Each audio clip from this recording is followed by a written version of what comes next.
Dans la vie, il y a deux grands mystères, l'amour et l'argent. Qu'est-ce que l'amour? La question a été explorée à fond, dans les romans, les chansons, les films, à la télévision. Mais pas la question, qu'est-ce que l'argent? La théorie de l'argent n'a jamais inspiré de film à grand succès, et ça n'a rien d'étonnant. Rien d'étonnant non plus qu'elle ne soit presque jamais mentionnée dans nos écoles. D'où vient l'argent? La question évoque généralement l'image de la fabrication des billets ou des pièces. En effet, on croit souvent que c'est le gouvernement qui crée l'argent. C'est vrai, mais seulement en partie. Ces symboles en papier et en métal que nous appelons l'argent sont en fait fabriqués par une agence fédérale, la monnaie. Mais la plus grosse quantité d'argent en circulation n'est pas fabriquée par la monnaie. Tous les jours, des montants colossaux d'argent sont créés par des entreprises privées, par les banques. On croit souvent que les banques prêtent l'argent que les déposants leur ont confié. Mais pas du tout. En fait, les banques créent l'argent qu'elles prêtent, pas à partir de leurs bénéfices, ni à partir de l'argent déposé, mais directement à partir des promesses de remboursement faites par les emprunteurs. La signature d'un emprunteur l'engage à payer le montant de son emprunt plus des intérêts. Sinon, il perd la maison, la voiture ou tout autre bien qu'il a acheté. C'est une très lourde obligation pour l'emprunteur. En contrepartie, que fait la banque? Elle crée le prêt par un tour de passe-passe. Elle l'inscrit au compte de l'emprunteur. Ça vous semble un peu exagéré? Impossible, direz-vous? Voyons un peu comment ce miracle bancaire se produit.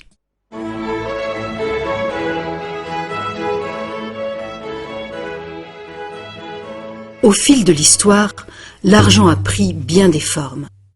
Il fallait simplement que l'argent soit portable et qu'un nombre suffisant de gens soient confiants de pouvoir l'échanger contre des choses de valeur bien réelles, comme de la nourriture, des vêtements ou une maison. L'argent a pris la forme de fèves de cacao, de coquillages, de pierres et même de plumes. L'or et l'argent étaient des métaux attrayants, faciles à travailler. Certaines cultures sont devenues expertes dans ce travail. En frappant des pièces de monnaie, unité standard dont le poids et la pureté étaient certifiés, les orfèvres ont facilité le commerce. Bien vite, pour protéger tout son or, l'orfèvre a eu besoin d'une chambre forte. Les villageois sont venus frapper à sa porte. Ils voulaient louer un peu de place dans cette chambre forte pour garder leur or et leurs objets de valeur bien en sécurité. L'orfèvre a fini par louer tout son espace dans sa chambre forte. La location lui a rapporté un petit bénéfice. Les années sont passées et notre orfèvre a constaté une chose fort importante. Les déposants venaient rarement chercher leurs pièces d'or et ils ne venaient jamais tous en même temps. Il faut dire que les reçus faits par l'orfèvre étaient utilisés sur le marché comme s'ils étaient véritablement l'or qu'ils représentaient. Cet argent papier était plus pratique que les lourdes pièces et les montants pouvaient tout simplement être écrits au lieu d'être comptés laborieusement. Entre-temps, l'orfèvre a commencé une autre affaire. Il s'est mis à prêter son or en demandant des intérêts. Comme les reçus devenaient de plus en plus acceptés à titre de paiement, les emprunteurs ont demandé leur emprunt sous cette forme. Et comme l'industrie prenait de l'expansion, de plus en plus de gens ont demandé des prêts à l'orfèvre. Alors, l'orfèvre a eu une idée plus géniale encore. Il savait que ces déposants venaient rarement chercher leurs pièces d'or. Il a donc pensé qu'il pouvait faire des prêts couverts par l'or de ces déposants. Aussi longtemps que les emprunts seraient remboursés, les déposants n'en sauraient rien. Et l'orfèvre, maintenant plus banquier qu'artisan, feraient de gros bénéfices.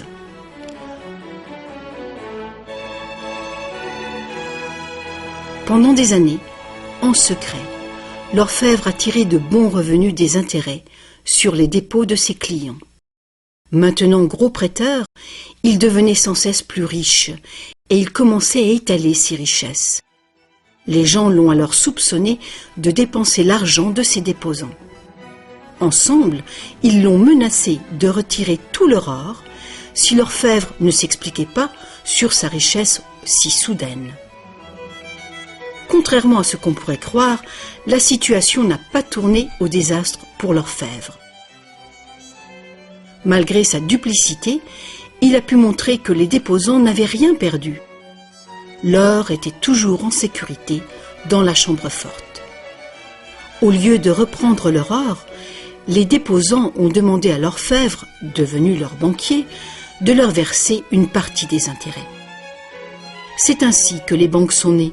Le banquier payait un taux d'intérêt bas sur les dépôts et il faisait payer un dépôt d'intérêt plus élevé sur les prêts. La différence couvrait les frais de fonctionnement et ses bénéfices. La logique du système était simple comme bonjour et semblait être un moyen raisonnable de satisfaire la demande de crédit. Mais les banques ne fonctionnent plus du tout comme ça. L'orfèvre banquier n'était pas du tout satisfait du revenu qui restait après le partage des bénéfices avec ses déposants. La demande de crédit a augmenté rapidement, mais ses prêts restaient limités par le montant d'or dans la chambre forte. Alors, une idée plus géniale encore lui est venue à l'esprit. Puisqu'il était le seul à savoir combien d'or il y avait dans la chambre forte, il pourrait prêter des chèques garantis par de l'or qui n'existait même pas. Aussi longtemps que les déposants ne viendraient pas tous en même temps réclamer leur or, personne ne le saurait. Ce nouvel arrangement fonctionnait à merveille et le banquier est devenu immensément riche avec les intérêts payés sur de l'or inexistant. L'idée que le banquier puisse créer de l'argent à partir de rien était trop outrageuse. Longtemps, personne n'a rien soupçonné. Mais le pouvoir d'inventer de l'argent est monté à la tête du banquier. Bientôt, l'importance des prêts et l'opulence du banquier ont déclenché de nouveaux soupçons. Certains emprunteurs ont demandé de l'or véritable plutôt que des chèques, et les rumeurs ont monté. Plusieurs déposants fortunés sont venus réclamer leur or. La fin du jeu était proche. Une foule de gens, brandissant des chèques, se sont rassemblés devant les portes closes de la banque. Hélas, le banquier n'avait pas assez d'or pour couvrir tout l'argent papier qu'il avait émis. Pour la première fois, il y avait une ruée sur la banque. Et c'est un phénomène qui épouvante tous les banquiers. Ce phénomène de retrait massif a ruiné des banques individuelles et a endommagé la confiance du public envers les banquiers. Il aurait été simple alors d'interdire cette pratique de créer de l'argent à partir de zéro. Mais les immenses crédits offerts par les banquiers étaient devenus essentiels à l'expansion du commerce européen. La pratique a donc été légalisée et réglementée. Les banquiers ont accepté de respecter des limites sur les montants d'argent fictifs qu'ils pouvaient prêter. Mais ces montants fictifs restaient bien supérieurs à la valeur réelle de l'or déposé dans la chambre forte. Bien souvent, le taux était de 9 $ fictifs pour 1 $ en or. Des inspections surprises permettaient de faire respecter ces réglementations. Un arrangement a aussi été conclu. En cas de ruée sur une banque, les banques centrales soutiendraient les banques locales en leur prêtant de l'or. La bulle du crédit, créée par les banquiers, ne pourrait pas crever et le système ne pourrait pas s'effondrer, sauf s'il y avait beaucoup de ruées sur les banques en même temps.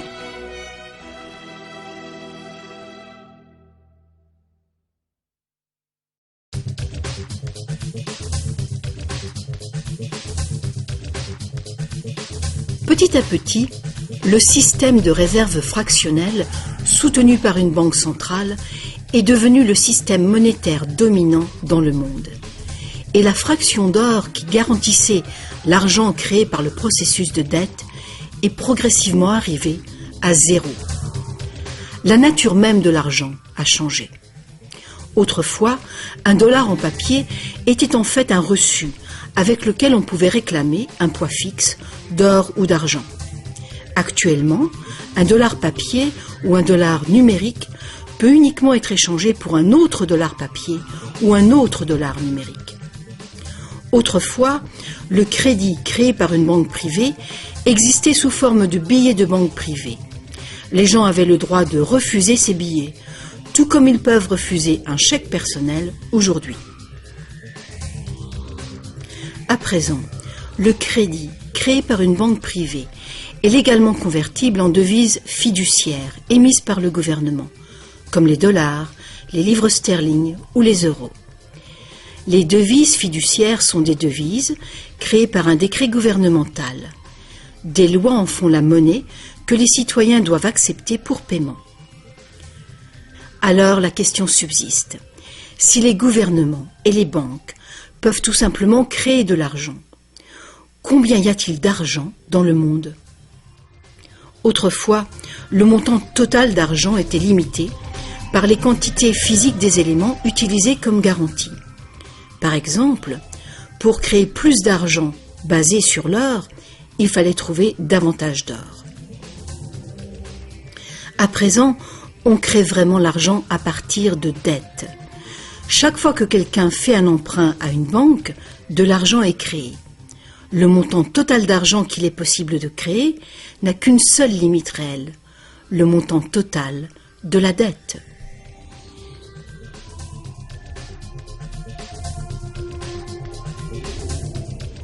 Les gouvernements placent une limite légale sur la création d'argent fictif, en imposant des règles sur les obligations de réserve fractionnelles. Mais ces obligations sont fondamentalement arbitraires. Elles varient d'un pays à un autre, d'une époque à une autre. Longtemps, il a été commun d'exiger que les banques aient au moins $1 en or, en réserve, pour garantir $10 d'argent dette. Aujourd'hui, les ratios de réserve minimale ne s'appliquent plus du tout au rapport entre argent nouvellement créé et or en dépôt. Elles s'appliquent uniquement au rapport entre argent nouvellement créé et argent existant. De nos jours, les réserves d'une banque sont faites de 3 choses. Le montant d'argent liquide qui est émis par le gouvernement et qui est placé dans la chambre forte de la banque, le montant de crédit que la banque a auprès de la banque centrale et le montant d'argent dette déjà existant que la banque a en dépôt. Petite illustration, imaginons qu'une nouvelle banque vient d'ouvrir. Les investisseurs ont payé l'infrastructure de la banque et lui ont remis suffisamment d'argent liquide pour faire face aux demandes de retrait en espèces. En général, l'argent liquide dans la chambre forte n'équivaudra pas à plus d'$1 pour chaque somme de 20 ou 30 $ qui pourrait être demandée à la banque. La banque s'est jointe au système de la banque centrale qui lui permet d'emprunter de l'argent en liquide à cette banque centrale au besoin.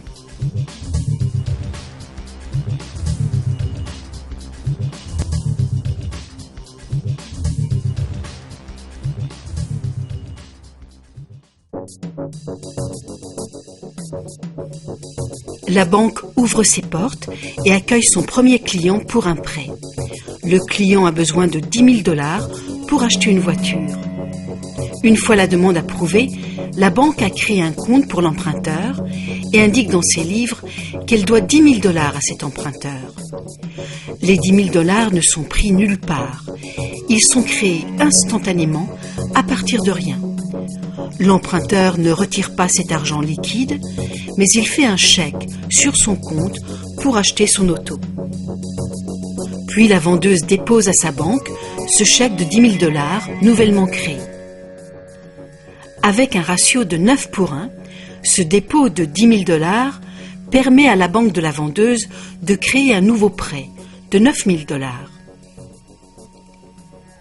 Et si ces 9 000 $ sont déposés par une troisième personne, ils permettent légalement la création d'un troisième crédit bancaire, cette fois de 8 100 $. Comme les poupées russes qui s'emboîtent et deviennent toujours plus petites, chaque nouveau dépôt peut mener à un prêt toujours plus petit tout au long d'une série décroissante. Par contre, si à tout moment l'argent créé n'est pas déposé dans une banque, mais retiré en liquide, le processus s'arrête. C'est la partie imprévisible du mécanisme de création de l'argent. Mais le plus probable est qu'à chaque étape, ce nouvel argent de crédit bancaire sera déposé dans une banque et que le processus de ratio de réserve se répétera encore et encore, jusqu'à ce que presque 100 000 $ d'argent nouveau soit créé au sein du système bancaire. Tout cet argent nouveau est créé entièrement à partir du processus de dette. Et toutes ces transactions ont été des transactions de crédit bancaire. Aucune des banques qui a pris part au processus n'a eu besoin d'utiliser l'argent liquide placé dans sa chambre forte.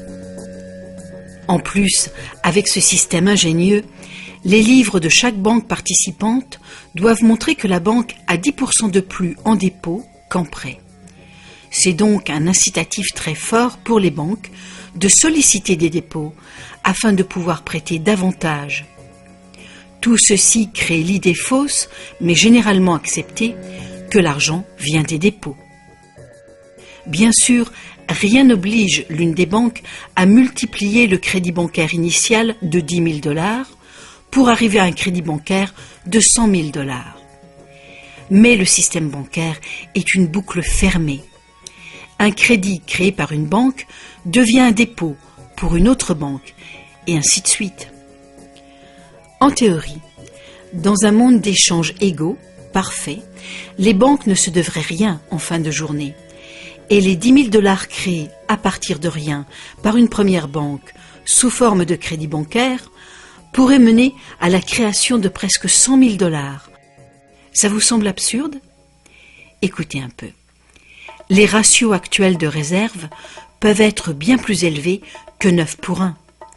Pour certains types de comptes, 20 pour 1 et même 33 pour 1 sont des ratios tout à fait communs. Il y a même beaucoup d'exceptions où absolument aucune réserve n'est exigée. Alors, bien que les règles soient complexes, la réalité est toute simple. Les banques peuvent créer autant d'argent que nous sommes capables d'en emprunter.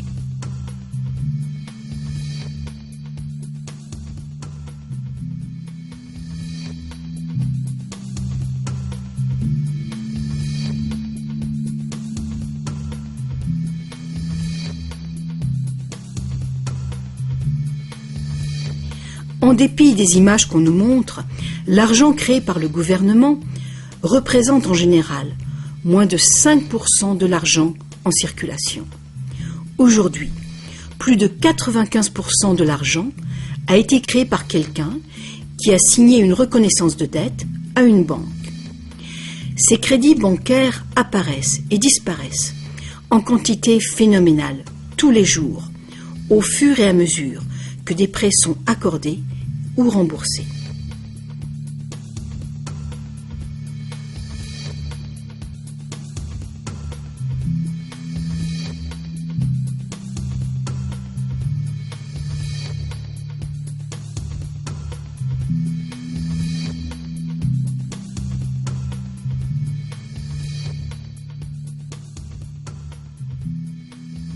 Les banques ne peuvent utiliser ce genre de système qu'avec la coopération des gouvernements.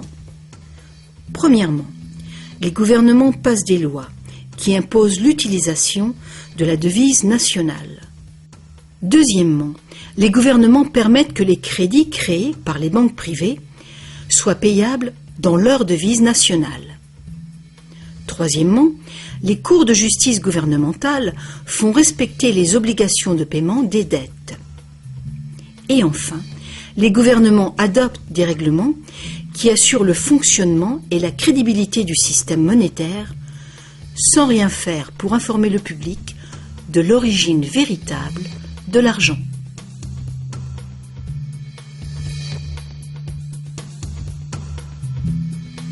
La simple vérité, c'est que quand on signe les papiers d'un emprunt ou d'une hypothèque, la seule chose réelle est notre reconnaissance de dette. Cette reconnaissance de dette est garantie par nos actifs qui seront confisqués si on ne peut pas payer les remboursements. Pour toute personne qui croit que nous allons honorer notre promesse, cet accord de prêt ou d'hypothèque est maintenant un papier échangeable et vendable. Ce papier représente une forme d'argent. L'emprunteur obtient de l'argent grâce à son soi-disant prêt bancaire. Dans le monde réel, un prêt implique que le prêteur a quelque chose à prêter. Si vous avez besoin d'un marteau, ma promesse de vous prêter un marteau que je n'ai pas ne vous servira strictement à rien. Mais dans le monde artificiel de l'argent, la simple promesse faite par une banque de vous prêter de l'argent est considérée comme de l'argent véritable.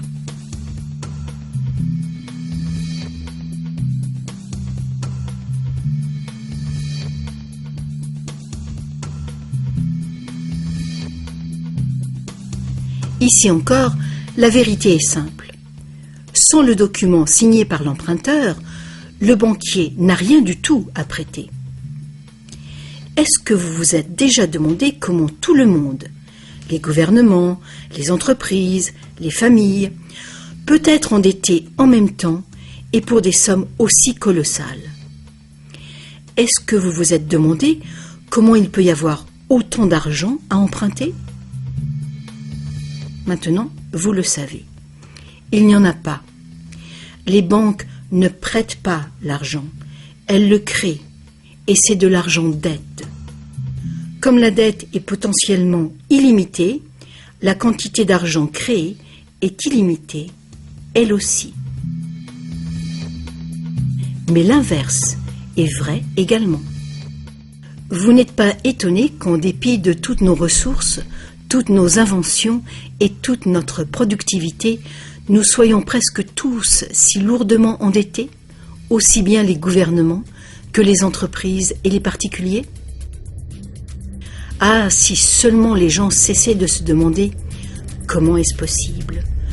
Comment se peut-il que les gens qui produisent toute la richesse réelle soient endettés envers les gens qui ne font que prêter de l'argent, symbole de cette vraie richesse? Le plus étonnant, c'est qu'une fois que nous réalisons que l'argent est en fait une dette, nous comprenons que sans dette, il n'y aurait pas d'argent.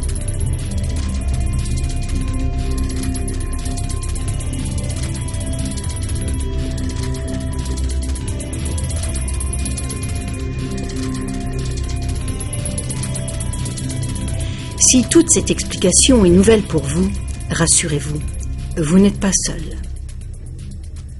Beaucoup de gens s'imaginent que si toutes les dettes étaient payées, la situation économique irait beaucoup mieux. C'est sûrement vrai au niveau individuel. Quand on a remboursé ses prêts, on a davantage d'argent à dépenser. Mais il est faux de croire que s'il n'y avait plus de dettes, il y aurait davantage d'argent à dépenser. En fait, c'est tout le contraire. Sans dette, il n'y aurait pas d'argent du tout. Alors, vous voyez, nous dépendons complètement du renouvellement continu du crédit bancaire. Pas de prêt, pas d'argent. C'est exactement ce qui s'est passé durant la Grande Dépression. La quantité d'argent a fondu radicalement quand la quantité des prêts a chuté.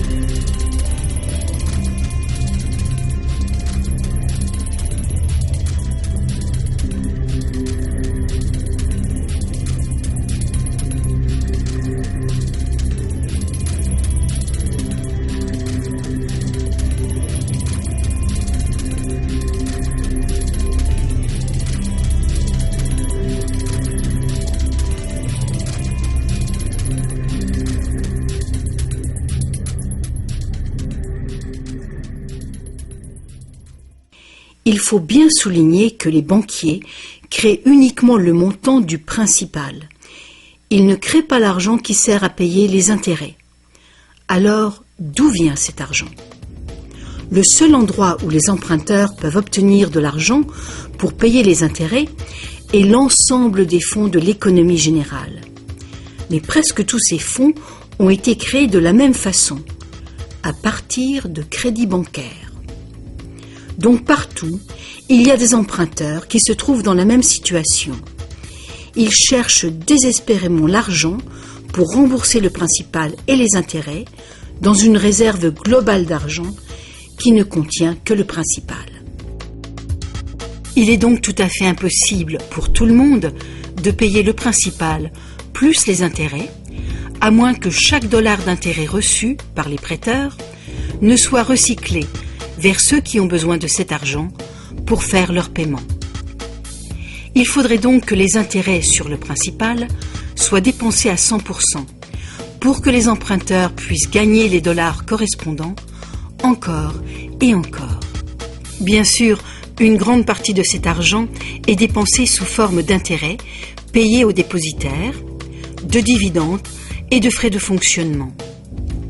Mais une autre partie va à de nouveaux prêts ou à de nouveaux investissements, ce qui crée une nouvelle demande d'argent, et finalement, il y a un manque d'argent libéré de toute dette à gagner par les emprunteurs. C'est que pour les emprunts à court terme, comme les hypothèques et les emprunts gouvernementaux, où les intérêts dépassent de loin le principal, les risques de saisie et donc les dangers pour l'économie sont très grands, à moins de créer beaucoup d'argent pour payer les intérêts. Pour que la société continue de fonctionner, le taux des saisies doit rester bas. De plus en plus de nouvelles dettes doivent être créées pour trouver l'argent qui servira à payer les dettes précédentes. Alors bien sûr, la dette totale augmente, et les intérêts aussi, ce qui cause une escalade exponentielle de l'endettement. Seul le temps qui sépare la création des nouveaux emprunts et leur remboursement empêche le manque d'argent global de mettre le système en faillite. Mais pendant que le monstre du crédit bancaire grossit, le besoin de créer toujours plus d'argent pour le nourrir devient toujours plus urgent. Pourquoi les taux d'intérêt sont-ils si bas? Pourquoi recevons-nous des cartes de crédit que nous n'avons jamais demandées? Pourquoi est-ce que le gouvernement dépense plus vite que jamais? Est-ce que ce ne serait pas pour éviter l'effondrement de tout le système monétaire? On peut donc se demander, est-ce que ça peut continuer infiniment? Est-ce qu'un effondrement n'est pas inévitable?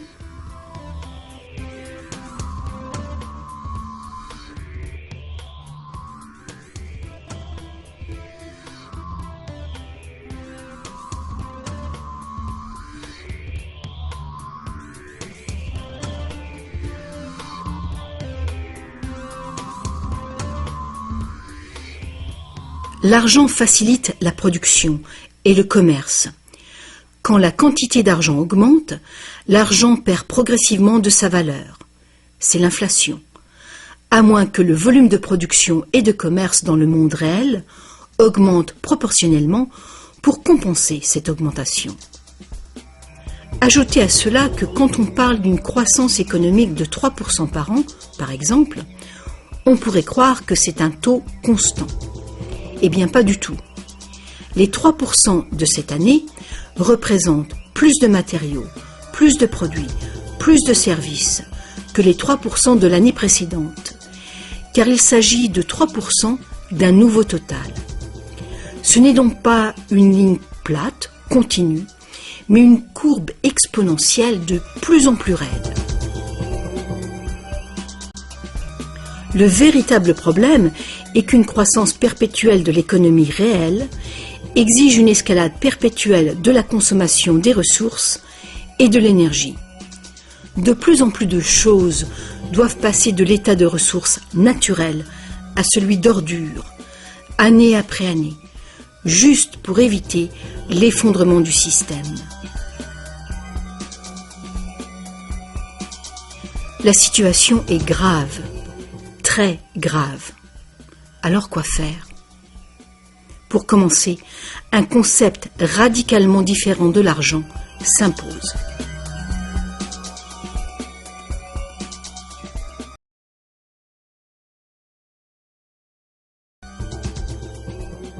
Le temps est venu pour les gens de se poser 4 questions simples et de les poser à leur gouvernement. Partout dans le monde, les gouvernements empruntent de l'argent avec intérêt aux banques privées. La dette gouvernementale est une composante majeure de la dette globale. Et une énorme partie de nos taxes va au paiement de cette dette.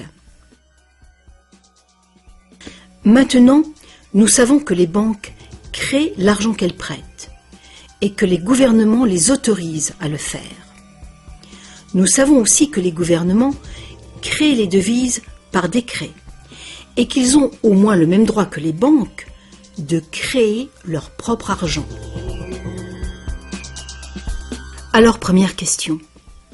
Pourquoi est-ce que les gouvernements choisissent d'emprunter de l'argent aux banques privées avec intérêt quand ils pourraient créer tout l'argent qu'il leur faut sans intérêt? Deuxième question.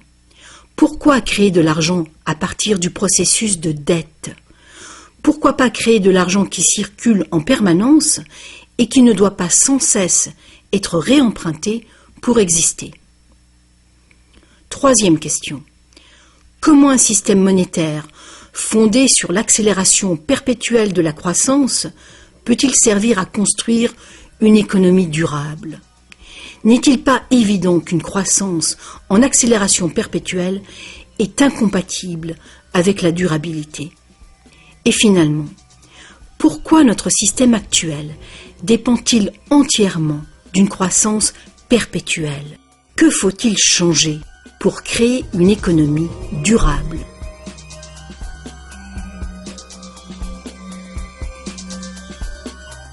À une certaine époque, faire payer un intérêt quelconque sur un emprunt était qualifié d'usure et était passible de sanctions très sévères, allant jusqu'à la peine de mort.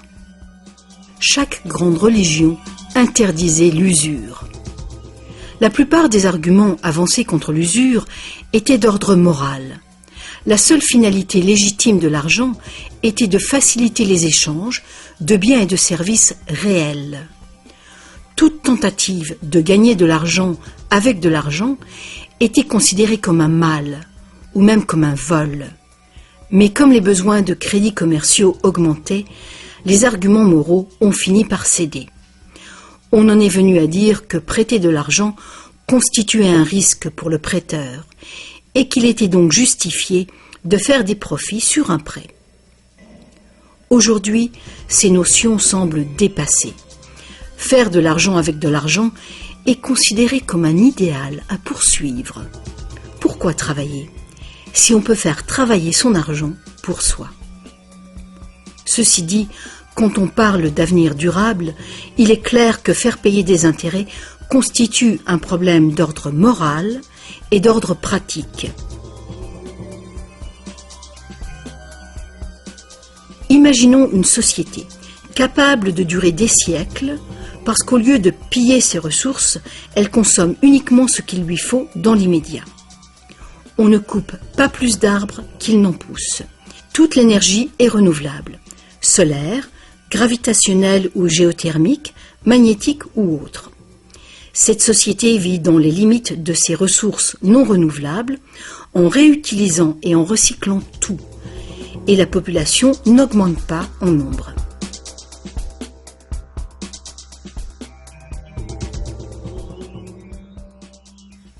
Cette société ne pourrait jamais fonctionner avec un système monétaire qui dépend complètement d'une croissance en accélération perpétuelle. Une économie stable aurait besoin d'une quantité d'argent qui puisse rester stable.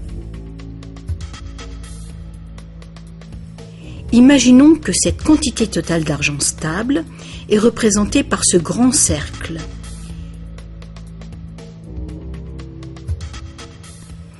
Imaginons aussi que les prêteurs doivent vraiment avoir de l'argent à prêter. Si des prêteurs, à l'intérieur de ce cercle, commencent à prêter de l'argent avec intérêt, leur part d'argent va s'agrandir. S'ils continuent de prêter, toujours avec intérêt, l'argent remboursé, quel sera le résultat? Que l'argent vienne de l'or, d'un décret gouvernemental ou d'une dette, les prêteurs vont s'accaparer la totalité de l'argent. Et après toutes les saisies, toutes les faillites, ils seront propriétaires de tous les biens immobiliers. Pour régler ce problème, il faudrait que les gains résultant des prêts avec intérêt soient distribués également parmi la population. Une taxation lourde des bénéfices bancaires pourrait être une solution. Mais alors, quel intérêt les banques auraient-elles d'être en affaires? Si nous pouvions un jour nous libérer de cette situation, nous pourrions imaginer les banques comme des services sans but lucratif, qui travailleraient au service de la société. Les banques verseraient des dividendes universels aux citoyens ou prêteraient carrément sans intérêt du tout.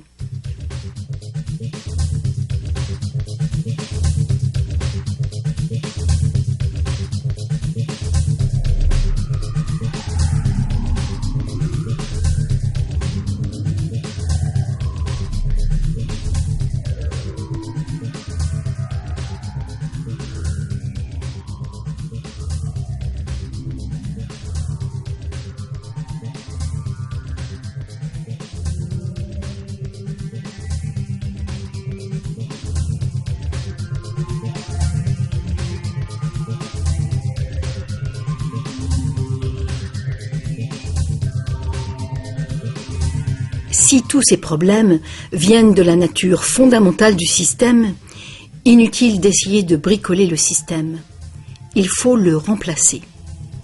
Beaucoup de critiques réclament un retour à l'étalon or, disant qu'il a fait ses preuves de fiabilité. Ils ignorent les arnaques qui peuvent être commises avec l'or. Limer les pièces, altérer le métal, le déprécier, accaparer le marché. Bref, toutes les pratiques déjà utilisées du temps de l'ancienne Rome qui ont contribué à sa chute. Certains préconisent un étalon argent, car ce métal est plus abondant que l'or, ce qui rend plus difficile le monopole du marché. Mais beaucoup de gens questionnent la pertinence de revenir aux métaux précieux. L'idée de porter de gros sacs pleins de pièces n'enchante personne. L'argent papier, l'argent numérique, le plastique, ou plus probablement l'argent biométrique, seront les moyens d'échange. Et ils présentent ce potentiel de créer de l'argent dette en quantité illimitée. En définitive, si l'or était à nouveau le seul étalon, tous les gens qui n'ont pas d'or se retrouveraient tout à coup sans argent. D'autres partisans des réformes monétaires ont conclu que l'avarice et la malhonnêteté sont les principaux problèmes et qu'il y a sans doute de meilleurs moyens de créer un système monétaire équitable et honnête sans passer par l'argent ou l'or. Des esprits inventifs ont proposé une variété d'options. Beaucoup de systèmes de troc privés créent de l'argent dette, mais ils le font ouvertement, sans intérêt. Un exemple est le système de troc où la dette est exprimée en promesse d'heures de travail. Tout travail est évalué de manière égale, en dollars, qui ont une équivalence en biens réels. Les frais du système sont couverts par des honoraires et non pas par des intérêts.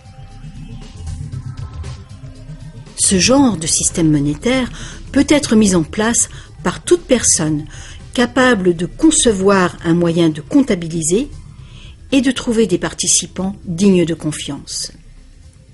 Mettre en place un système de troc local est une bonne mesure de planification d'urgence pour une communauté, même si ce système n'est guère utilisé actuellement. La réforme monétaire, comme la réforme électorale, est un vaste sujet qui exige une volonté de penser autrement et de changer. La réforme monétaire, comme la réforme électorale, ne sera pas facile, car les intérêts puissants qui bénéficient du système feront l'impossible pour conserver l'avantage. Sachant que l'argent n'est qu'une idée et qu'en réalité, l'argent est uniquement ce qu'on fait de lui, voici une option simple à considérer. Le modèle suivant est basé sur des systèmes qui ont fait leurs preuves en Angleterre et en Amérique, mais qui ont été déstabilisés et détruits par les banquiers et leurs réserves fractionnelles. Pour créer une économie basée sur de l'argent permanent et libre d'intérêt, il suffirait que le gouvernement crée de l'argent et le dépense dans l'économie, de préférence dans des infrastructures durables comme les routes, les chemins de fer, les ponts, les ports et les marchés publics. Cet argent ne serait pas de l'argent dette, ce serait de l'argent valeur, qui aurait la valeur des infrastructures financées. Si ce nouvel argent facilitait une croissance proportionnelle du commerce, il ne causerait pas d'inflation du tout. Mais si les dépenses gouvernementales causaient l'inflation, deux interventions seraient possibles. L'inflation équivaut en fait à une taxe forfaitaire sur l'argent. Que l'argent perde 20% de sa valeur ou que le gouvernement nous taxe de 20%, l'effet sur notre pouvoir d'achat est exactement le même. Vu de cette manière, l'inflation pourrait remplacer la taxation, à condition de rester limitée et d'être utilisée à bon escient. Le gouvernement pourrait aussi choisir de lutter contre l'inflation en percevant des taxes qu'il retirerait ensuite de la circulation, réduisant ainsi la quantité d'argent pour restaurer sa valeur. Pour contrôler la déflation, c'est-à-dire la chute des salaires et des prix, il suffirait que le gouvernement dépense plus et mette plus d'argent en circulation. Sans la concurrence des dettes privées, les gouvernements auraient le contrôle des réserves d'argent de la nation. Le public serait donc qui blâmer si les choses allaient mal. Les gouvernements prendraient le pouvoir ou perdraient le pouvoir en fonction de leur capacité à maintenir la valeur de l'argent. Les gouvernements fonctionneraient surtout grâce aux taxes, comme maintenant, mais ces taxes auraient beaucoup plus de pouvoir financier, puisqu'il n'y aurait plus d'intérêt à payer. Il n'y aurait plus de dette nationale si le gouvernement crée uniquement l'argent dont il a besoin. Notre servitude collective et perpétuelle envers les banques, à cause de la dette gouvernementale, prendrait fin.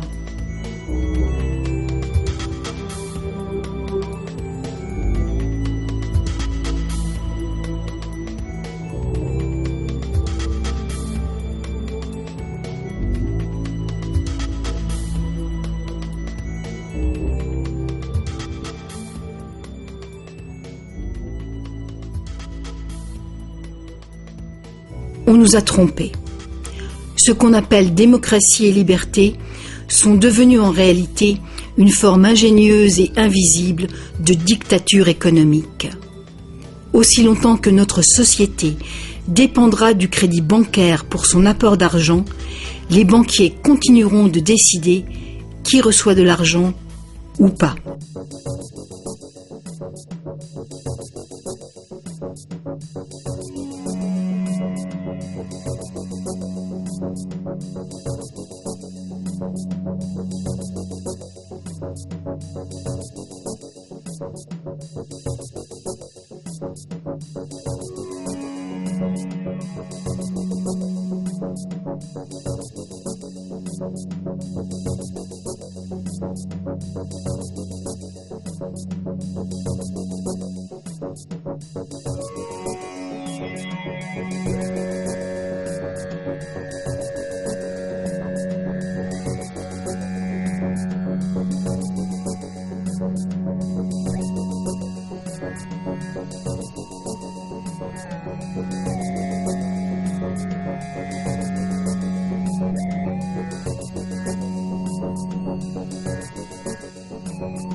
Peu de gens savent aujourd'hui que l'histoire des États-Unis, depuis la Révolution de 1776, a été en grande partie une lutte épique pour se libérer du contrôle des banques mondiales dominées par les Rothschild.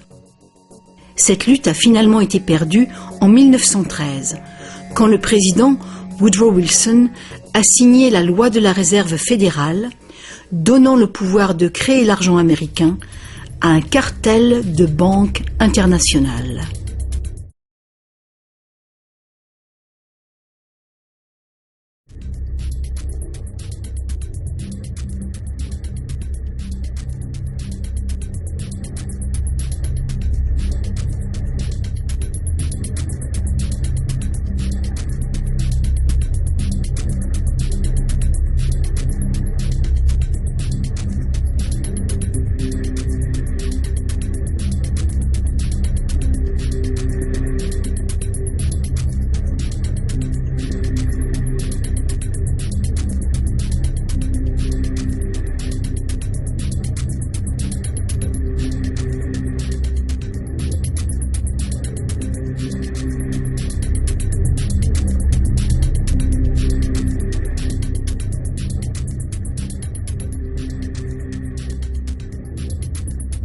Le pouvoir de ce système est profondément ancré, et le silence des médias et du monde de l'éducation à ce sujet est profond, lui aussi. Il y a des années, un vice-premier ministre du Canada a fait un sondage informel auprès de nombreux professionnels bien éduqués et auprès de simples citoyens. Il a constaté qu'aucun d'eux ne comprenait vraiment comment l'argent était créé. En fait, on peut probablement dire que la majorité des gens, y compris les simples employés des banques, n'ont jamais réfléchi à la question. Et vous ?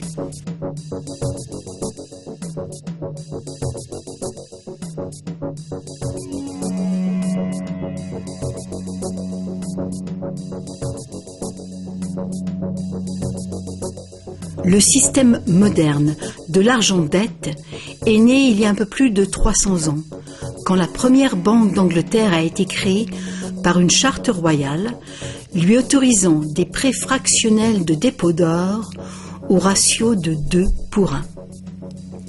Ce modeste ratio était le premier pas. Le système est maintenant mondialisé. Il crée des quantités virtuellement illimitées d'argent à partir de rien. Et presque tout le monde sur la planète est enchaîné à une dette sans cesse grandissante, qui ne pourra jamais être repayée.